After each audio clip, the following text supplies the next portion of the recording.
Hey guys, how's it going, and welcome back to a brand new video on the channel. Now today, these are my thoughts and opinions of Series 6 Episode 2 of Taskmaster, and as per usual, if you do want to see the full reaction, that is down in the description in Dailymotion. And guys, it has been a while. It has been a while since we have been on the channel, since the last Taskmaster in general, and I want to apologise and say that I'm sorry about this and that it's not going to happen again, but I said that the last time and there was more time that I spent without uploading, and yeah, I'm going to try and upload as much as I can. It's difficult for me right now. I've managed to sort of change my hours around a little bit so I can sort of record before I go to work, and then go to work and then like edit a video afterwards and try and do it like that, but nevertheless, let's jump into this episode. And yeah guys, we started off with the first task of the episode where it was a darts throwing match, and basically you could either throw one dart from 1 meter away, 3 darts from like 2.37 meters away, like Greg Davis's height, or 60 darts from 10 meters away. And now initially from the start I was thinking to myself, I would never throw from 10 meters away because they're outside in the wind. The darts, I didn't think a single one would connect the board, and then I see Russell literally just pinging them like this, and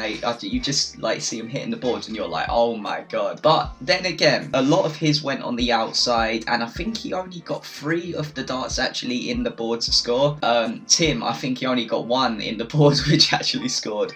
And I think the person who did the best was, maybe it was Lisa, who did it from like 3 darts. I'm not entirely sure, but yeah, that was very, like, I was just so shocked that from 10 meters away, like 60 darts, people were still hitting the board, because 10 meters is a long way. But you know what, I've been wrong before and I was wrong again. But yeah, moving on to the second task of the episode, they basically had to keep Alex dry, and where there was a shower coming on, and I thought the best way to go about this would be if you literally covered the shower head up with a bag or something, but then again, if the water pressure's high enough, the bag could easily break. It depends. So I thought that would be a good method, and some people did go for that. Some people just tried to cover Alex up a bit, but then I think it was Russell had the ingenious idea to not only move the shower head, which was more than enough, he even unplugged it from the source, like the hose, which, yeah, absolutely genius. Like, that was very impressive. And yeah, Russell and Alice, they ended up winning that task. But yeah,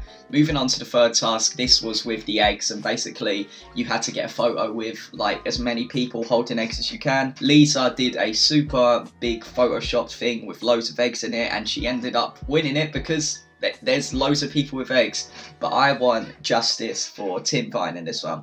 He was there and he had the ingenious idea to literally hold like a photo of someone holding an egg and like 2 mirrors, so that it's just an infinite amount of loops, just like egg, and it goes infinitely. And I thought, even though it's in theory it's only 2 people holding eggs, it is so clever and it's so much better than just getting people in a crowd like Alice did. And like, it's because you're adding your creativity to it.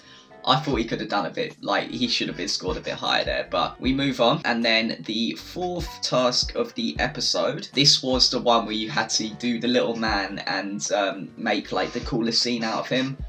I loved this. I absolutely loved this one. It was like everyone had different ways of doing it. Lisa straight up destroyed it, as in at the end he ended up like, he did the best one. He did the coolest thing where he got like the little man on the parachute and ended up floating it down, like, and then it did this cool slow-mo through the tunnel with like fire shooting off.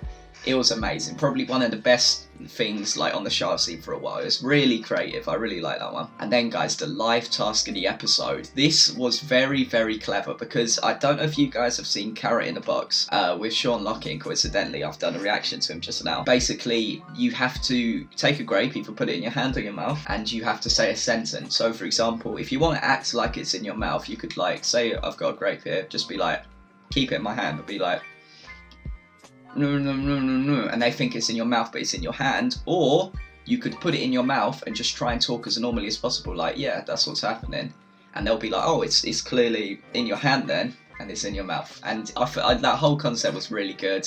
No one got any points on that, but because of just a dominant like performance throughout the entire episode, Lisa ended up winning that.